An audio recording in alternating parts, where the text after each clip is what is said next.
Big Buddy God did it again. You woke up on the right side of the dirt, so let's give God a praise. This is John Lakin and Friends.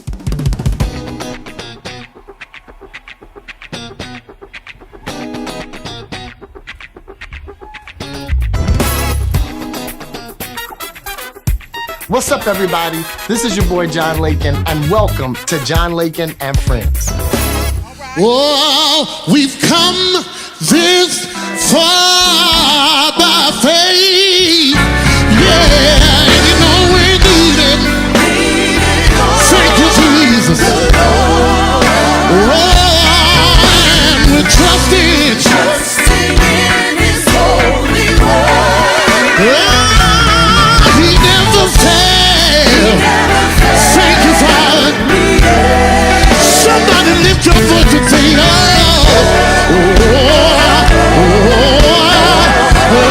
get turned around. We've come this far. Yeah.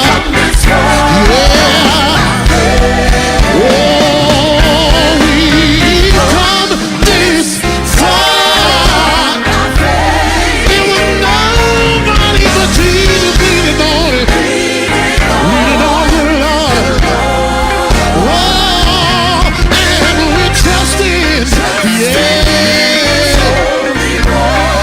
Somebody say, He never failed. Thank you, Lord. Wave your hand at the Lord.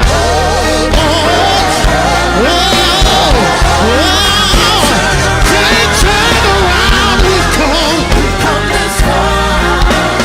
Can you say it again? Say, wave your hand and say,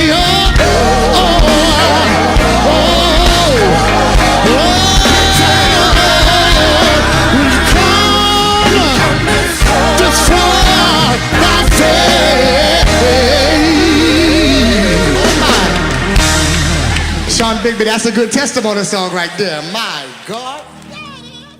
What's up, everybody? It's your boy John Lakin, and I wanted to take a moment to encourage you all to vote.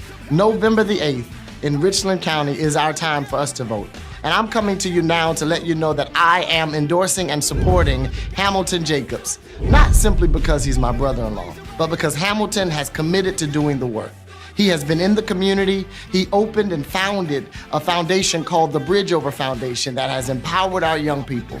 We've seen incredible testimonials of the goodness that they have been doing in the community and around the greater Richland County area. So when you consider who to vote for in the Richland 1 school board seat at large, I want you to consider Hamilton Jacobs because he's a man of integrity, he's a man of character, and he's a man for the people. And I'm sure that he will represent us well. There has been a lot of things that have happened where we need to see some changes, and Hamilton Jacobs is the change that we need to see.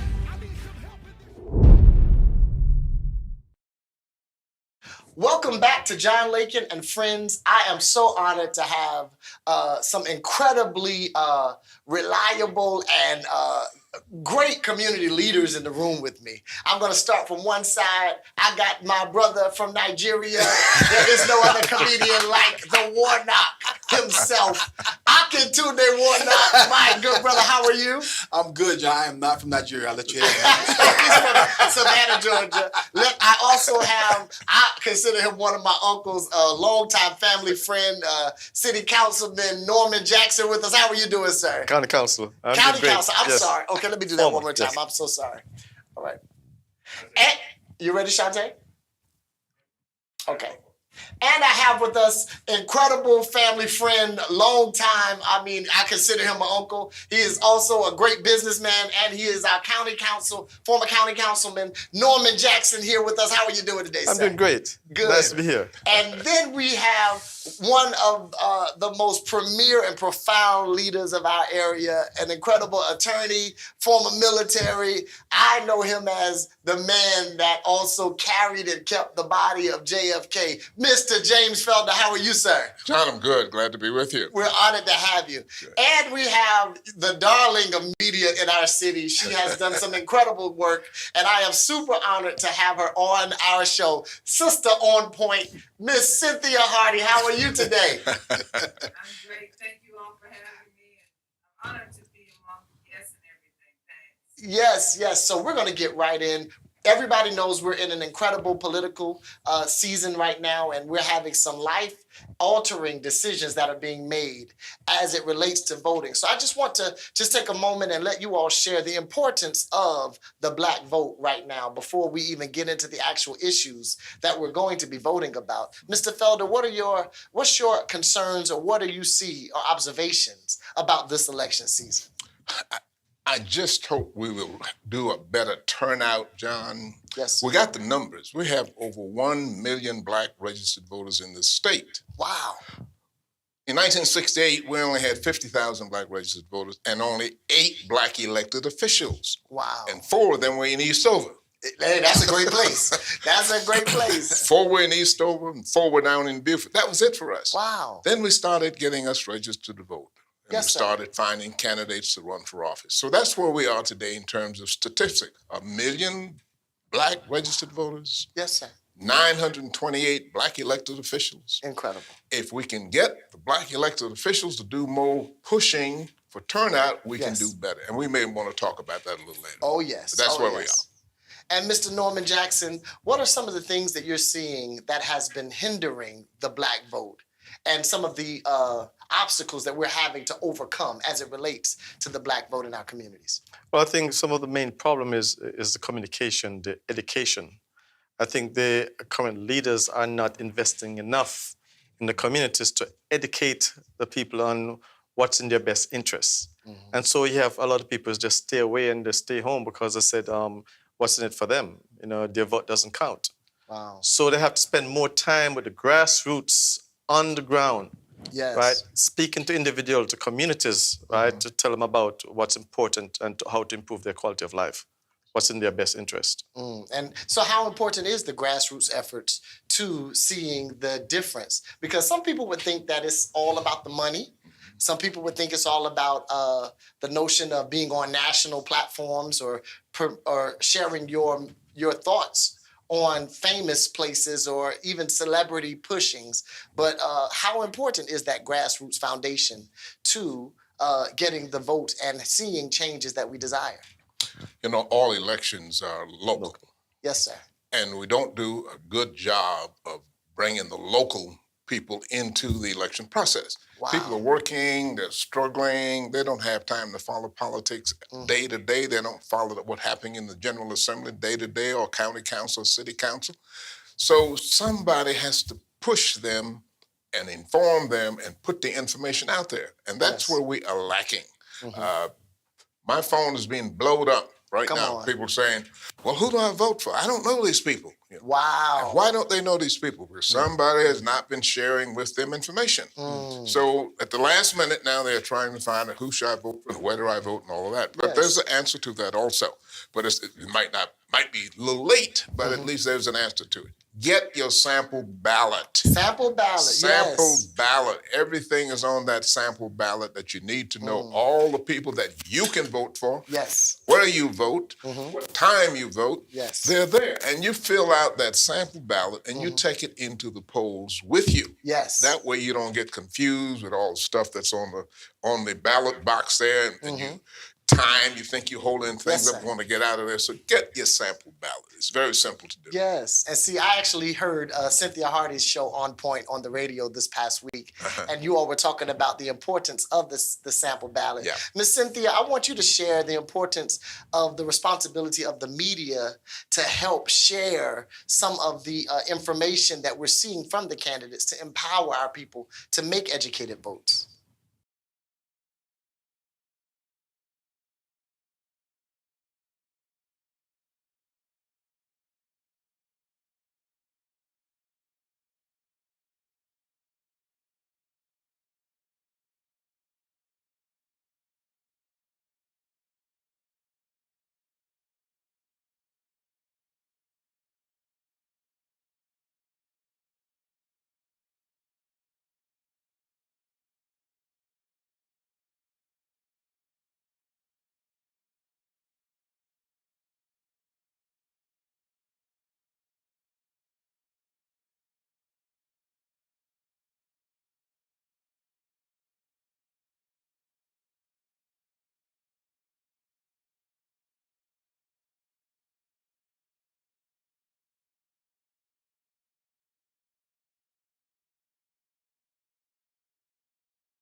And see, and the other thing, even with what you just said, you know, you had, of course, the ship that blocked the docks that weren't able to get supplies back and forth. Yeah. You had unexpected war that happened between Ukraine and Russia that affects the world globally. But on our levels, sometimes when people are looking for someone to blame for grocery store prices being higher or gas being higher, they're not looking at the broad spectrum of what is taking place. And so, Akintunde, you are an incredible entertainer. You've seen, how much have you seen that entertainment has taken a hit as it relates to this pandemic? Because the pandemic, it not only affected schools, it not only affected how we view politics, but it also affected a lot of our ways of providing for our families. So in comedy, what have you seen? Well, entertainment definitely took a hit. I mean, of course, myself, I make primarily have made a living being a live touring artist. Of course, we couldn't tour, but what that forced us to do was to think creatively. So then we had to think digitally. We had to think about the internet,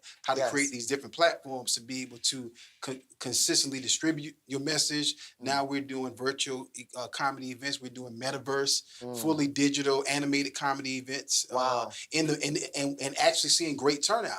And I think we have to take what we're doing in the entertainment space and these creative spaces and connect those dots to the political realm, to the community realm, and make sure that that messaging that is so critical lands and makes that point. And I think one of the great things what you're doing here, John, this is a conversation it's a multi-generational conversation. Come on. It's a multifaceted conversation. It's a multimedia conversation, right? On. And I think we need to do more of that. Like get young people, get the young brothers who may look like maybe, hey, you probably don't understand why your hair is purple and twisted this way and why you got all that jewelry on. But at the end of the day, we got to have those conversations so that they understand the perspective of Mr. Felder, Mr. Jackson, and understand the background, what Cynthia does, what John does. And I think if we can do that and explain the value of voting, explain the value of community organizing, explain the value of showing up,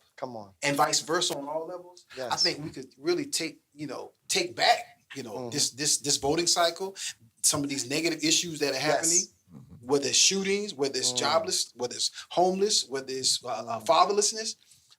I believe we can have more conversations like this. It can actually bring change. Yes, sir. And see, the other thing I was going to ask you all, and this is for the whole table, do you feel like the election cycle that we're in, the intimidation factors that happened in the 50s and the 60s, do you feel like they're trying to kind of rebirth themselves again? Or do you think that sometimes the opposition are using the same tactics to try to discourage the black vote? Well, I mean, they're creating it. They're doing it now. They even changed legislation to sort of suppress certain demographics from voting. Yes, sir. So it's all nationwide. Every state is doing it now, right? So that's where education comes in again, that you have that right to vote, and you shouldn't be intimidated because someone tell you you're going to jail or you're going to check your record if you come out and vote. Okay. Right. Yes. What we're seeing now, the intimidators now, we thought Jim Crow was dead. But Jim Crow is alive and well. Yes, sir. He wears suits and ties, and he has AR-45, AR-16s, and all of that. So we are going through what we went through. But this time around, we're in a better position to deal with it because we got guns now also. Yes, sir. Yes, sir. Yes, sir. Lord help them. So it won't be exactly like it was last time, but it certainly is enough roadblock to slow us down. So we got to spend more time with our people, with instructions and educating and dealing with table issues that people understand. Yes, sir. You talked about the situation in Ukraine. Yes. More grain comes out through Ukraine than any place else in the world. Sir. You know, so that's an issue we have to recognize and deal with. Yes, sir. So we got to do more at the local level with our folk, with our young people, exactly. Yes. They still can't grasp exactly what is going on here. Come on. Right. And do you know how many young people, what would you say to encourage the young people that have lost faith in our voting system? You know, you talk to a lot of teenagers, you know, because when I was in high school, I remember after I graduated, I couldn't wait to get 18 so I could vote. I believed in the system, and I believed that I could be the one to help tip the balances. And of course, you realize that politics is politics. But what would you say to a young person out there to encourage them to realize that you may be young and you might not look like previous generations, like you said, but you have to do your civic responsibility, which is to help be accounted for and to vote to move things ahead. So what would you say to some young person who is needing encouragement in that regard, because a lot of them have lost faith in the voting system? They have. We do not do a good job of teaching our history from whence we came. Wow, come on. And young folk don't grasp that. So you've got to almost force feed them with it. You can't let them walk out the door. You got to make them sit at the dinner table and listen. Yes. And you got to share that history. But first of all, you got to know it. Yeah. Okay. And so unfortunately, we don't have enough grasp on where we came. The old folk are gone. I say every time we have a funeral of an old person, you bury a treasure. You bury a library almost. You know? Yes, sir. So we have to do a better job of encouraging, informing, and demanding from our young folk get into the game. And that's what it is. So would you take a moment just to share some of the stories that you actually lived through when you saw things back in the day? I remember you and Mr. Akatunde talking about the Carter. What were you talking about? The Carter campaign. Yeah. What was your question? Go ahead. I asked him. He's describing that. I'm thinking that if you put Dr. Felder here in front of someone like a collard green, who is a young hip hop artist and an influencer, and put them on TikTok. Yes. Having a conversation with each other. He's telling that same story, but in this non-traditional platform. That's how, in my opinion, that's how you can connect the generation. And you take that conversation up, and you're sharing a story that you're about to share. Yes. But you cut it up into 15, 30-second or 1 minute segments. Yes, sir. Yeah. And so you see someone like a collard green listening to this general in our community share his heart, opinion, and wisdom. Yes. To me, we have to do things, creative things to connect the generations, because we're in our silos, and we got to come out of our silos and get on one page. In 1975, Jimmy Carter was running for president. Yes, sir. Vernon Jordan, my mentor, sent me and some others down to Mississippi to work Mississippi for Jimmy Carter. Charles Evers had just won the mayor's race. The brother Medgar Evers, who'd been assassinated several years earlier, was elected the mayor of a little town in Mississippi near Natchez. His incoming council persons, they were men of the soil. Okay. Many couldn't read, they couldn't write. But they wanted to know how to read the legislation that they would be passing at city council. So we went down to do some teaching. Yes, sir. And the church that we had to go into was way back in the woods. But as we rode up that hill that day, and I can see it now, there were old men with shotguns on the road to protect us. Deacons of defense, they were called. All right. After 30 days, these guys were able to at least read, sign their names, and the town became what it is today. Wow. But that kind of story you don't hear too often. So I try to share that wherever I go to show whence we came. Well, let's take it a little further. Why would they need deacons of defense? They were worried about the Klan.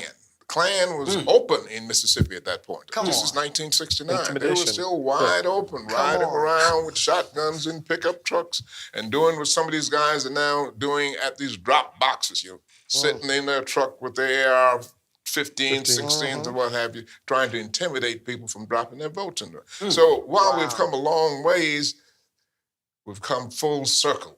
Come full circle, we're back to it again. So we have to be on guard for that. Yes, sir. Miss Cynthia, you have any questions that you would like to ask? No, I just think that all that information is so important. And I just think that whatever we can do to share those kinds of things. But I think that also, I try to say to young people when I find out that they don't vote or didn't, not voting hasn't changed the things that you don't like. So if not voting hasn't changed, then try voting. Yes.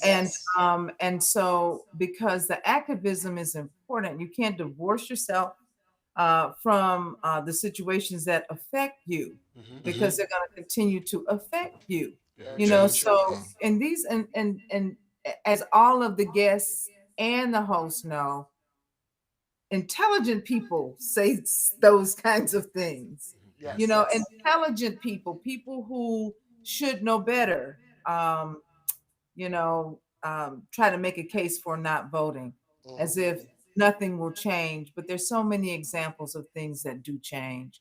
And I think that once we've had a disappointment in the political system, then we're tempted to just divorce ourselves, just stop it, devoid ourselves of any association. So we have to fight that because what's happening right now in America in a lot of spaces is the majority population freaking out because it's being taken over by the minority population. It's called the browning of America. And so they're fighting in different ways right now. It's getting nastier and nastier and nastier. And it will continue to get nasty until that change actually happens because it's coming and they can't stop the wave. Come on, that's powerful. Let's get back to your original input that when you said, why is the black vote important? Yes, sir. It's important because white elected officials can count. Give you a Strom Thurmond story. Strom Thurmond used to say he couldn't say Negro. He would say the Negroes. We only had 50,000 black registered voters in 1967 when I came home to do the voter education project. We got 100,000 registered. Old Strom Thurmond all immediately learned how to say Negro. Well, listen. We got 150,000 registered, and Strom was sending out, my dear black constituents, service to you. True story. I believe it. We got 200,000 registered, and Strom Thurmond was the first of all of the Southern congresspersons to hire a black staffer. Right. And he hired a guy from Orangeburg named Tom Moss, who stayed with Strom for 30 years. Wow. And if you wanted something done, you didn't call Holland's office, you called Strom's office, and Strom was going to have Tom Moss from Orangeburg to take care of it. So votes count, and Strom learned how to count votes early on. So that's why the black vote is so important. Yes, sir. Well, I mean, like you said earlier, and Marcus Garvey said, people without knowledge of their history is like a tree without roots. And you have to give these demographics something of value. Yes. I've seen where in the past, you have people would wait 16 hours for a Section 8 voucher. But they cannot spend 1 hour in line to vote. Come on. Right? So you're saying how to encourage people to vote, or the education is something, a promise of a future. If they don't see something of value in the future, then they said, well, my vote doesn't count. Yes. So I think we have to find a way to really encourage them and excite them about, what's in the future for them if they vote their interests, what's in their best interest. Yes. And I think it's very powerful to even discuss the notion of coming together and being unified. I think a lot of times we end up shooting ourselves in the foot because we end up having either multiple candidates who split our vote or we have multiple ideals that cause people to not decide to come together. So what can we do to unify the black voice in order for us to be able to let our voice and our vote go further? We need to go back to some old-timey religious meetings. Yes, sir. Talk right now. Talk right. Okay. There was a time when every community had a black ministerial alliance. Yes, sir. And they met usually on Mondays. Okay. They had lunch at somebody's church or what have you. But then they coalesced and they decided what we should do here with this candidate, what we should do here. We don't do enough of that anymore. That's true. Everybody's Lone Ranger now, going their own separate way. But we need to get back to basics. And basic is pulling the community together, pulling the leaders together. Yes. That's so good. And I think COVID caused the separation of the community. Yeah, right. Because we all were forced to be able to be in our own spaces and not be able to mingle and mesh together. And honestly, even though the pandemic is passing, there's still a lot of people who are still not really coming out of the home, who have not returned to worship ready yet, or returned to different spaces. So Akintunde, getting back to the young people, Yes, sir. what do you believe? Let's take it to the lowest level. As we approach school board elections, what do you believe that we should be looking for in the people who are running for school board?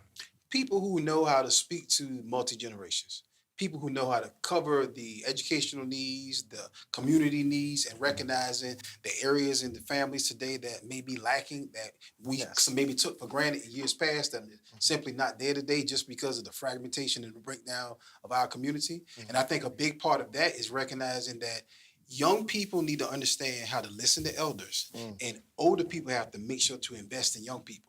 And if we can figure out how to do that, utilizing the various platforms that we have, utilizing and pulling from all this wisdom that we have access to. I've got 6 years worth of wisdom today in an hour-long conversation with these two gentlemen right here. And then you add the value of a literal leader, of a woman of God, media, and wisdom like Cynthia that in this room today.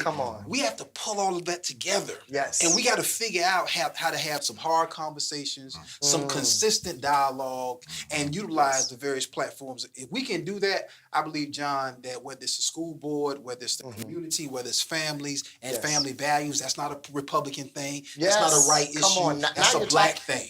Okay, that's a God thing. We need to restructure and recreate the conversation for family values. TikTok, YouTube, Instagram cannot be the dictator and the values and create the value systems of our communities. We have to do that. But it takes investment. It takes conversation. And even with what you're saying, TikTok, Instagram, it cannot be the illumination of our students either. That the parents and the family values, like you said, the parents have to take responsibility for their objectives and their, like you said, sitting down at the dinner table, having the hard conversations.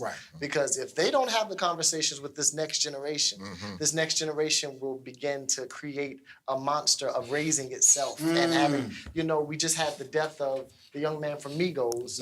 Takeoff. Who is one, and this is the other thing that I was going to say. Our young people today are probably, especially working young people, are probably making more money than generations before. Yes, sir.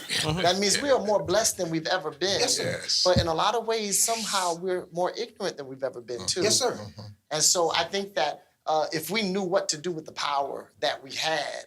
So even Miss Cynthia had a forum on yesterday calling Zoom to the Polls, I believe it was called. And it was a great forum on Zoom. And she had candidates from the Richland 1 School Board who were either currently on the board or going to be running for the board.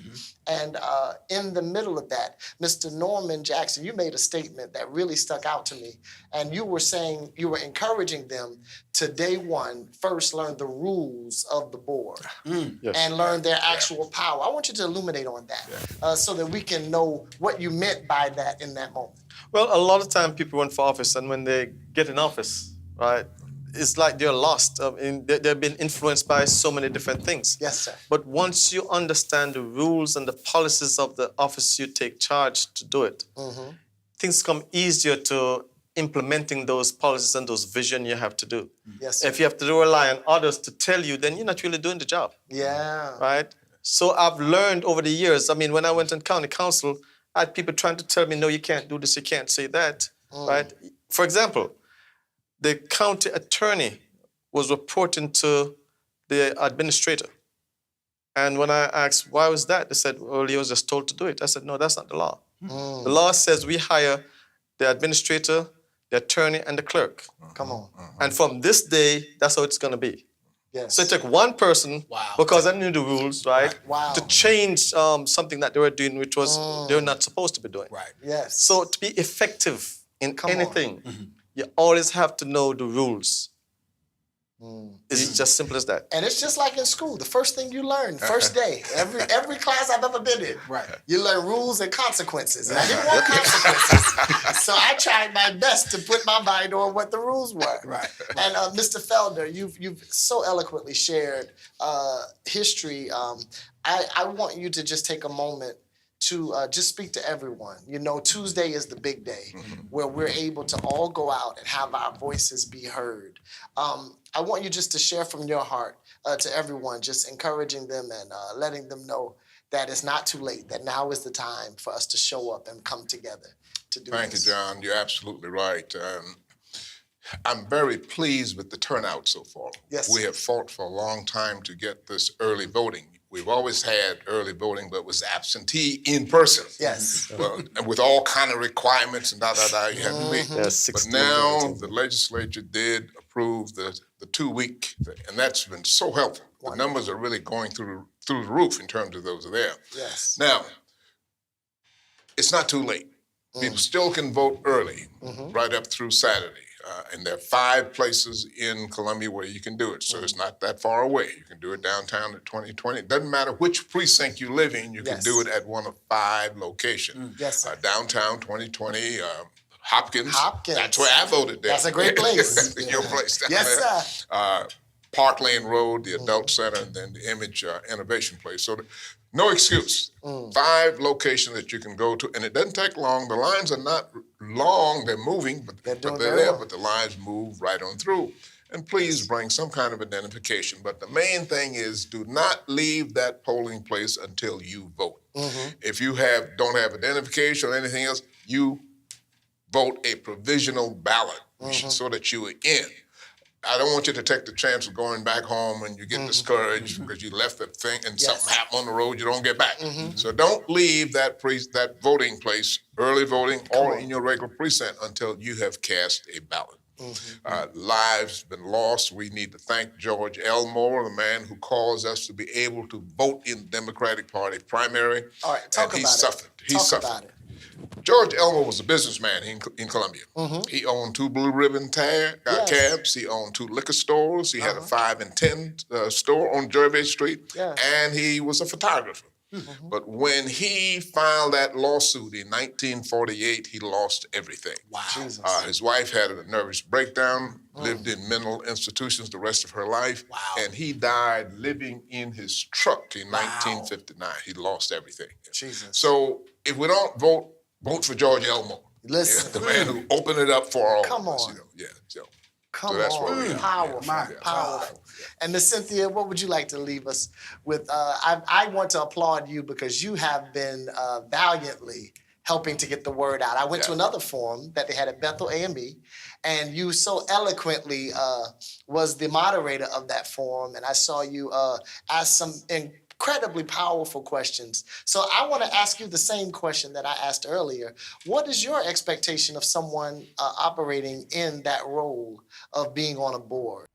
You know, I think there's a lot that we can learn from, past mistakes. I think that it's important that we recognize at the onset, if we're going to serve on a board, it's what Norman Jackson said a few minutes ago. We have to understand governance. And we have to understand day to day, and we have to understand the difference between governance, my role as a person on a board, and day to day, the role of the people that we hire to execute after the governance has happened. And those 2 things have to remain separate. If they don't remain separate, you get chaos. And so as a result of that, I think board members going into those spaces just need to focus on that and focus on the kids. Now, we also, when you say focus on the kids, I want teachers and administrators to know I'm talking about them too, because we have a terrible shortage right now of qualified educators in our public schools, and a number of our children attend public schools. And so it's important that people who vote know that you directly impact your children's future when you vote for someone on school board. That's really important. And, that's why I've, just been eagerly talking about those races as much as I can, because if you're going to vote for school board, you're going to go and you're going to vote for somebody else up and down that line.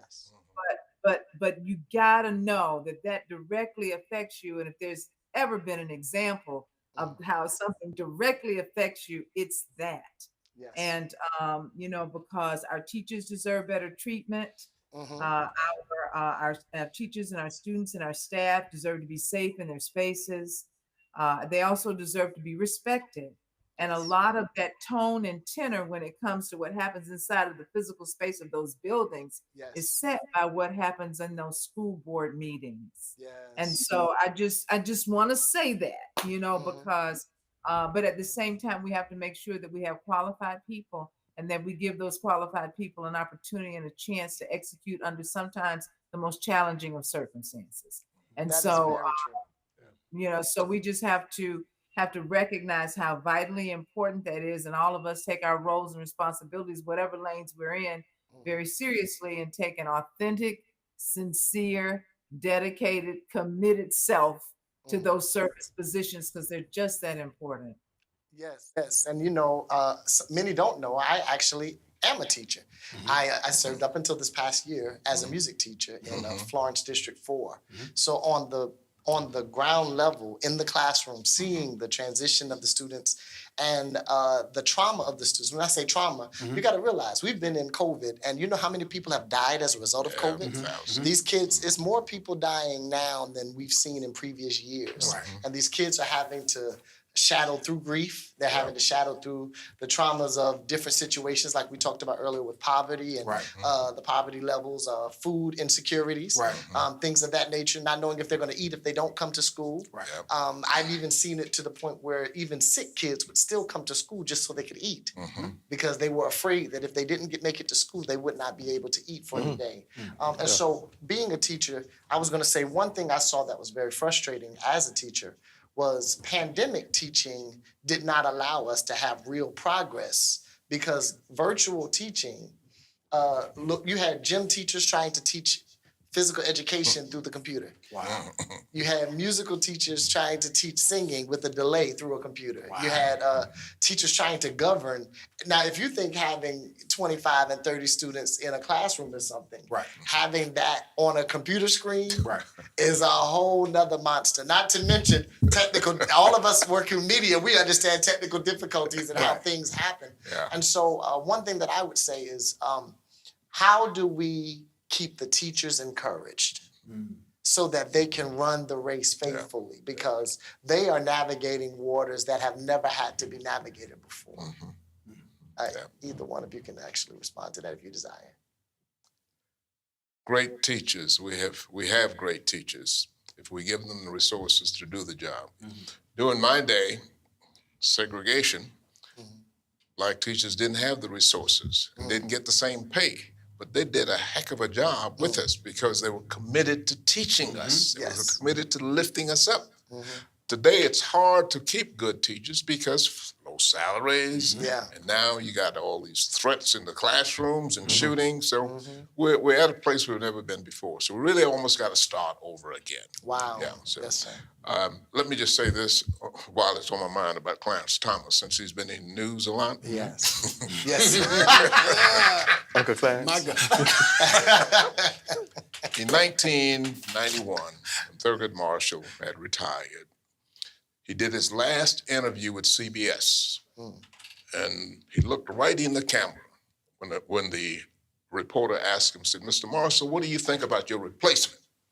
And he looked right in the camera and he said, "A black snake will bite you just like a white snake." Wow. Was that prophetic? That is prophetic. And he said no more after that.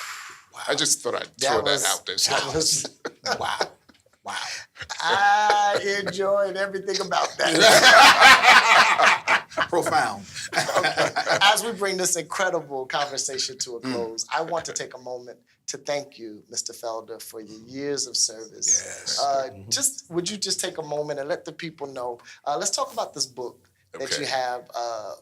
One of your many books, because you've written so many, but let's talk about the JFK book, because that's the one that I know of personally that we've spoken about. And it was my first book also. Wow. It came about as a result of my participation in the Kennedy funeral. I was a young sergeant about to get out of the Army at that point, and he was assassinated that Friday. I was on leave because I wasn't going to make the Army a career when it happened that Friday afternoon. So I got a call from my commanding officer saying, "Your leave's been canceled. You need to come out here, go to Dallas to pick up the president's body." That's how it started for me. By the time we could get together, find transportation, get to Dallas, We were at Andrews Air Force Base. Lyndon Johnson was getting the hell out of Dallas. He didn't know what was going on. Kennedy had been killed. Connolly, the governor of Texas, had been shot. So he took the oath of office on Air Force One with Jackie Kennedy standing beside him. So I went back and captured that in the book because everybody would say, how did you, little black boy from Sumter, South Carolina, get selected to head Kennedy's funeral? Right. But that's what happened. I just happened to be the senior person for funerals at Arlington Cemetery on that day.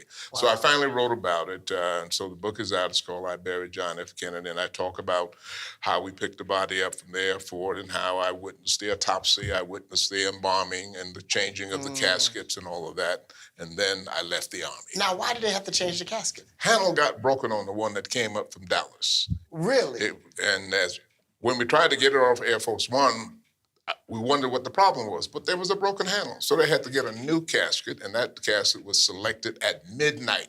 Miss Kennedy would not leave the hospital, so she sent 3 of Kennedy's aides to pick up a new casket, and they got this huge African mahogany casket that weighed 1,800 pounds. Wow. Now, how many of you carried this casket? Well, we had to add 2 people to the team. Started off with 6. We had to add 2 more to it. Yes. So after all that happened, and for 20 years, people would ask me, how did you get selected? So I wrote the book, I Buried John F. Kennedy, to kind of fill in all the holes there on it. Yeah. Yes, sir. Yeah. And the last thing I want you to do is I want you to share a little bit of your professional history because, of course, we know you're an attorney and you're also a professor. Just share a little bit. Well, I graduated from Clark College, Atlanta, great Clark Atlanta University, and then Howard Law School, and came back home. Vernon Jordan brought me back to South Carolina to do voter registration. Wow. And in an 18-month period, we were able to register 200,000 black folk. Wow. And we went from 8 black elected officials to what we have today. Also, I taught at Allen University. I practiced law. I was the first black assistant solicitor in the state. And now, in my old age, I'm writing books and trying to preserve the history at my high school in Sumter that we own. The alumni purchased it. Yeah. And we've got a great museum over there. So I invite you all to come over and visit it sometime. Cynthia was in Sumter the other day, but she didn't know about the museum. Otherwise, she would come visit it. Wonderful. Zim, I just didn't know where it was, so I knew it. Okay. Yeah. And Mr. Norman Jackson, of course, we know that you're from the island of Jamaica. And you have, first off, I got to say this. I frequent this incredible restaurant that you own. What is it called? Carolina Sunsplash. Carolina. At Mobay's. At Mobay's. Let me tell you something. There's some good food. I go and get me some curry chicken down there. And give me some cocoa bread. I promise you. Okay. Cocoa bread is Jamaica's version of cornbread. Yes, sir. Yes, sir. So you know. But let's talk about a little bit of your educational background and what all you did, because you have had quite a career as it relates to politics in our area. Yeah, well, I grew up in Jamaica in a political family. Right, every heads of state visit Jamaica. I was at the dining table. Wow. Right. Short story, I was on the Olympic squad for Montreal, 76, and run the 400 meters, one of the fastest in the world. Okay. Drunk driver crashed into the car, broke my neck, didn't make it to the Olympics. Wow. I got depressed and decided to disappear. Yes. And I had family and friends in New York and Miami. I said, I'm going midpoint, so I don't see anyone I know. I'm going to Columbus, South Carolina. Listen. My father said, boy, you're crazy? I said, that's where I'm going. Wow. I came here, didn't know East, West, I didn't know anything. Wow. But I was so depressed. I had like 17 scholarships. And I couldn't take my athletics scholarship. So I decided to come here, disappear, and end up in Hopkins. That's a great place. Yes, and I've been there all these years. Yes. But because of my background, I grew up in politics, right? When I saw the need for people in the community to get involved, that grassroots and that what I grew up with, right? I just jumped in, and it was just natural for me to get involved. Incredible. Right, so that's what it happened. Incredible. Wow. Akintunde, we have been friends. You're the only person in the world who calls me Jack Lakin. Jack. Because we learned that, John McCain, they call him Jack because Jack is short for John. I never knew that until I met Akintunde. We have seen Same thing, John Kennedy, Jack. That's right. Yeah, That's right. Yeah. Yes, sir. And I'm Jack. Yeah, so from Jackson now on, Jack. this is Jack Lakin and friends.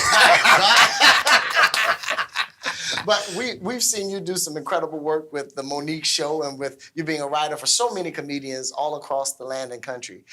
Just touch on the importance of having Christian integrity concerning your creativity. Yes, sir. Thank you, John, for the accolades, and thank you for that question. I think you're a great example of that. Wow. And you're a man of integrity, and you come from great people. Yes, sir. Pastor Lakin, co-pastor Lakin, they did a great job raising you. And I think we have to learn as a community, as the African American community. I think one of the biggest things we can learn is the value of giving honor where honor is due. And I grew up in the barbershop, so I was a master barber. I got a job in the barbershop when I was 15 years old. So I spent 15 to 21 cutting hair in Harris Brothers Barbershop in Savannah, Georgia, on Montgomery Boulevard. And I got a chance to listen to the most rich conversations. But the biggest thing is I learned when to shut up and listen. Come on. I learned when to be quiet and not interject myself into a conversation until somebody turn around and ask this young 16, 17-year-old guy a question. And I think we have to learn to do that as a community. I think we have to learn to honor our elders. What rich history that we're witnessing live in person right here, right now. We got to make sure we don't wait to the unveiling of Cynthia Pryor Hardy's statue however many years from now to give her flowers. We have to do that now. And one way you can do that is by listening. So if we can do that, we can figure out how to have to gain Christian integrity by listening to people who have it and who maintain Christian integrity. I think that's how we fast forward our community. That's how you grow as a person. If you got to learn, experience is the best teacher, but it don't have to be yours. So if you can listen to people who have walked this walk, whether it's a financial walk, a marital walk, a parental walk, a political walk, civic walk, social, there's so many things for us to learn. But if we only spend time looking down at our phone, looking at our tablets, dancing in front of TikTok videos, why I see the value and some value in all of that. You got to make sure that we give honor where honor is due. Because the same people who dishonor want honor. Often. And that's not how life works. That's not how life works. And I heard a preacher say that this week. He said that that honor leads to longevity. My God. Because it says, honor your mother and your father, that your days may be long. Yes, sir. So you extend longevity as you honor. So even in this moment, we take a moment to honor you and to say that you have an incredible event happening this weekend. Yes, sir. Let's talk about that. Where is it going to be located and what are you doing? First Sundays at the Britt Event Center located at 533 Clemson Road. Yes. And so make sure you come out and have a good time. The only bad thing about coming to the First Sundays is that you may not be able to hear the entire On Point with Cynthia Hardy. But if you listen to On Point, while you're on your way, as you're pulling up into the parking lot. But it is a wonderful event. We get the chance to have a good time. So whether you want to network and meet great people, or you want to have a date night out for you and your boo, or if you want to bring your mama. I see sometimes we look at the table and it's mom, grandma, and the kids and dad all at the table laughing together at a comedy show. It's one of the rare opportunities we have at First Sundays, and I'm glad that we do it. And thank you for allowing us to talk about it here on your amazing platforms. Now I'm gonna get to Miss Cynthia. Miss Cynthia, again, you're such a joy. I remember even when I started my television show, you've been so encouraging through this entire process, and you've been such an example for all of us in media as to how to be integral and graceful and do this in a way to empower. So I just want you just to take a moment just to let us know about your show and your platform, On Point with Cynthia Hardy. Where can they find you? Thanks for that question. I've been in the business over 30 years now, and I started out in Birmingham, first on radio doing morning drive news, and then several years in television news, doing news every day and anchored on the weekends, and decided that I wanted more control over my own likeness. And so I got out and got into PR. That brought me to South Carolina, and decided that we wanted to have our own voice, and we wanted to be able to bring a message that was carefully put together with the perspective for African-American people, but should have an appeal to the overall community. Started that in 2004, so we will be 20 years old in 2024. And so we're excited about that. And we were then committed and still are committed to making sure that we present quality information to the African American community, primarily about the African American community. But we want everybody to consume it, and everybody out there that you got on the panel, they've been guests on our show, and we just appreciate very, very much, the fact that newsmakers and general public in general seems to have shown us love for all these years, and we just appreciate it so very much. Incredible, incredible. So everybody, you have heard from multiple generations. You've heard stories of here and now and back then. A great time for us to know that we must use our voices to vote. I need you to find a way to get your sample ballots. Find a way. Could you tell us the website one more time for sample ballots? scvotes.org. scvotes.org. Yes, scvotes.org. You got to get there. Get your sample ballot so you can know who to vote for. And I want you to know that we are encouraging you all to vote, but listen, make educated decisions. Yeah. Understand that these offices, that they have vigorous schedules, and they have to find ways to do more than just be in boardrooms, but they have to be on the grounds having interaction with the people. So as you select your candidates, make sure you select people who will greatly represent and share our hearts and our concerns in order for us to see those changes that we desire. You are the change that you want to see. There's so much more to come after this. We want to thank Akintunde. Thank you, sir. We want to thank Mr. Norman Jackson. We want to thank Mr. James Felder. And we want to thank Ms. Cynthia Hardy for being on John Lakin and Friends. Thank you so much. Thank you. There's so much more to come after this. What's up, everybody? It's your boy, John Lakin, and I wanted to take a moment to encourage you all to vote. November the 8th in Richland County is our time for us to vote.